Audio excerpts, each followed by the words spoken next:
All right, good morning, everybody. It is, what is it? It's July 28th, 2011. And I'm very pleased to be accompanied today by my friend and a former student by the name of Javier Gonzalez. Good morning, Javier. Good morning, Bill. And how's it going today? It's going well. It's a Good. little early, but it's good. early. I know it's early. I know. So Javier is a young professional here in Los Angeles, and I think one of the really fine young talents here in the city. And I had the good pleasure of working with Javier when he was in high school. He came in for lessons, and when he walked in the first day, he was warming up, and I was in the backyard, and my wife came into me, and she said, "I think you're going to like this one."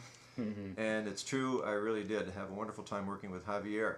But since he's gone on his own now for quite a few years, and he's developed some of his own playing techniques and warm-ups, which I thought would be great. What I'm going to be doing in this series is talking to other trumpet players in Los Angeles. Hopefully we can get other talents in, and young and old, to share their experiences. But I wanted to start with Javier because I think he's got some great ideas on how to warm up and just his general approach to the trumpet.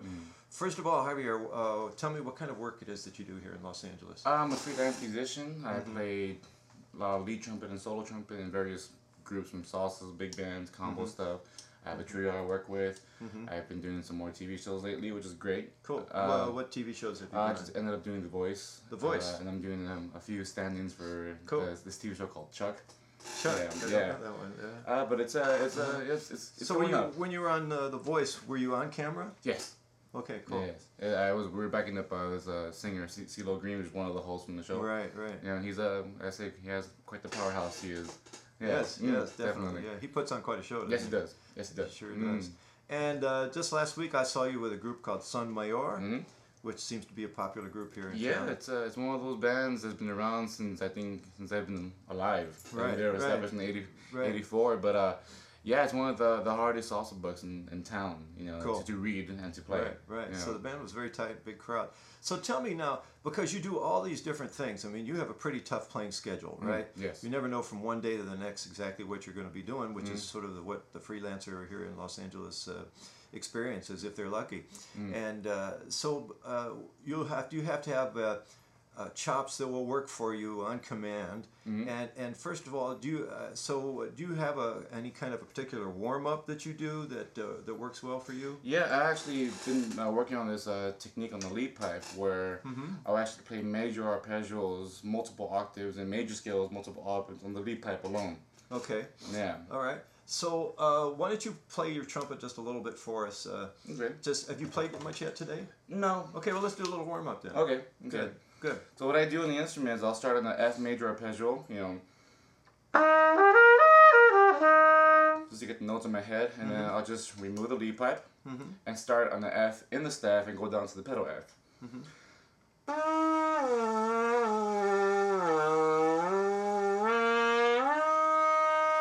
Then take it down chromatically.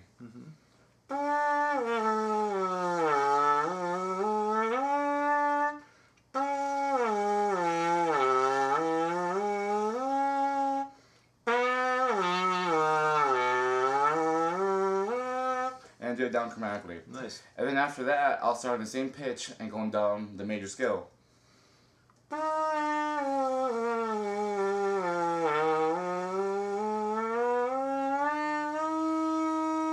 That's not as easy as it sounds. Well, and that octave is actually fairly easy. Not too bad, huh? Yeah, it's once you get up to the higher octave, when you start adding 2 octaves, it actually gets very difficult. Which is up there. Right. Getting the 3rd and the 5th to pop in naturally, it's where all the work comes in. I see. At that point, I'm using my tongue to manipulate the airflow, which pretty much I'm bending the pitch. Got it. And what that does is it allows you to have such great air control and speed control with your tongue position that when you actually play the trumpet, it makes it a little easier, more efficient with the air. And efficient is helpful, right? Exactly. So.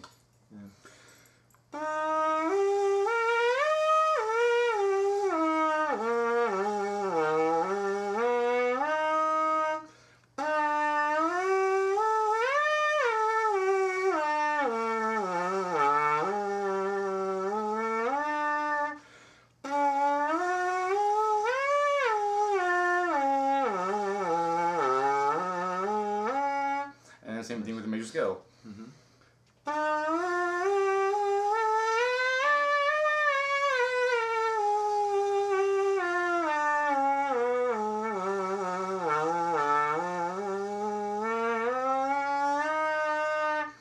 the notes won't come out super exact. Yes. But you're getting you're hitting the intervals, so you hear the pitch. Right. Yeah, I can hear the pitch. Yeah. So after that, I'll even extend the range even further. Okay. You know, going up to a high F with just the lead pipe.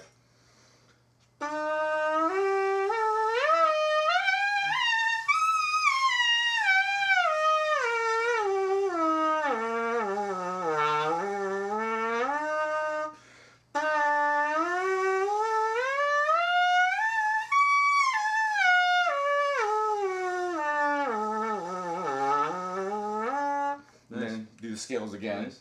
And from there, I actually will end up going up to the double C, doing the same routine, going. Okay.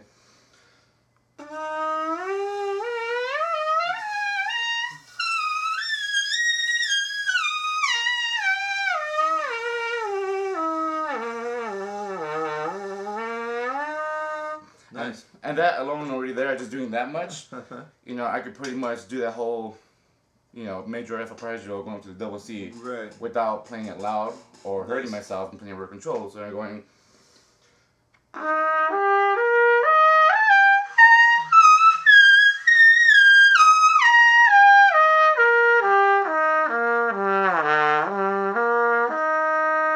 Right. Nice.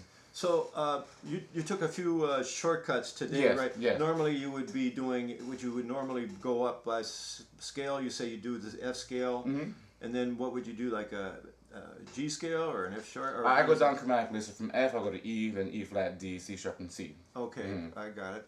And so I'm curious about a couple of things. Yes. First of all, what made you kind of approach things this way? Because as much as I'd like to take credit for it, I can't, right? Where did you come up with Well, I started, you know, you had me working with the Claude Gordon Systematic Approach to the Daily Routine, which is a real long title. Right.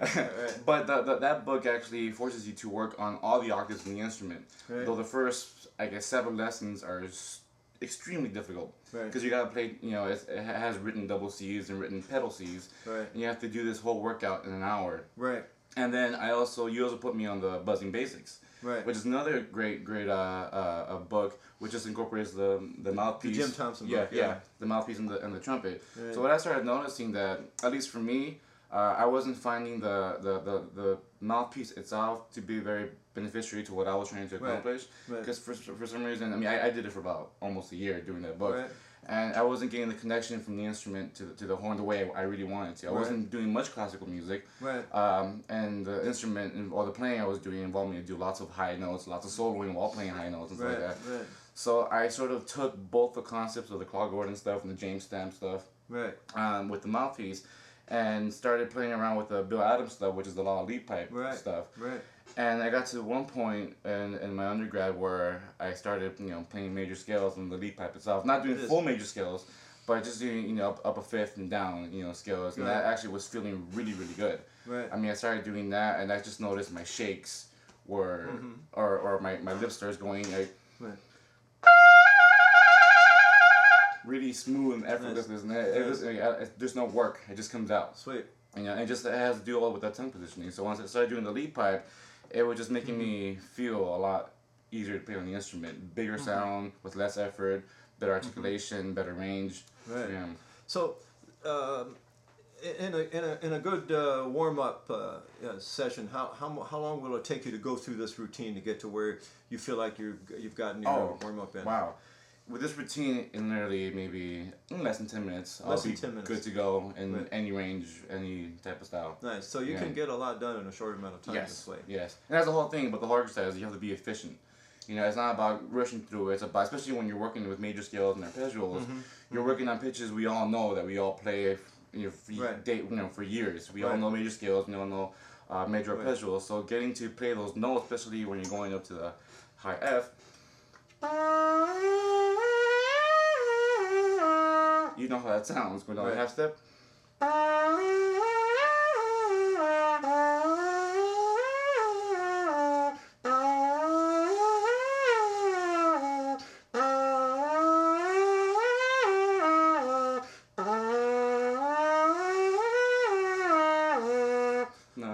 So when you first do this, what were some of the difficulties that you encountered?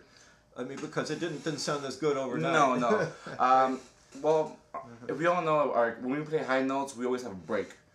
We get to that point where the note's always clipping, it's never slotting, and that's mainly because we're not in the right position with our pivot. Our tongue's not in the right spot to get the air hit there.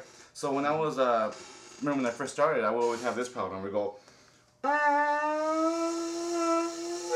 you know, yes, right there, I'm not using any of my tongue. My tongue is staying still, and it's not moving up. And trying to do everything with your ear. Exactly, and the air is that's only a small part of it. It's that tongue position that gives you, like when you whistle, when you're whistling, the thing teaching the pitch is not really your lips. Right. Your lips, you know, I can keep that steady and it won't move anywhere. Yes. When I involve the tongue, right. the tongue is you're closing the gap up for the air to travel at a higher speed. So that changes the speed of the sound, pretty much. And we're talking about airspeed here, which is pretty critical when you want to play in the upper register. Yeah. Definitely. Definitely. When you're playing a higher register, it's just having the correct tongue placement and position, and having your lips in a firm position. Right. So the thing doing the majority of the work is just the airflow. You don't need to play loud to play high. You can play high, soft. Yes. You know. Right. Okay, so we're going to take a break here, and then we'll come back for our part 2. So don't go away. We're going to have part 2 with Javier in just a minute.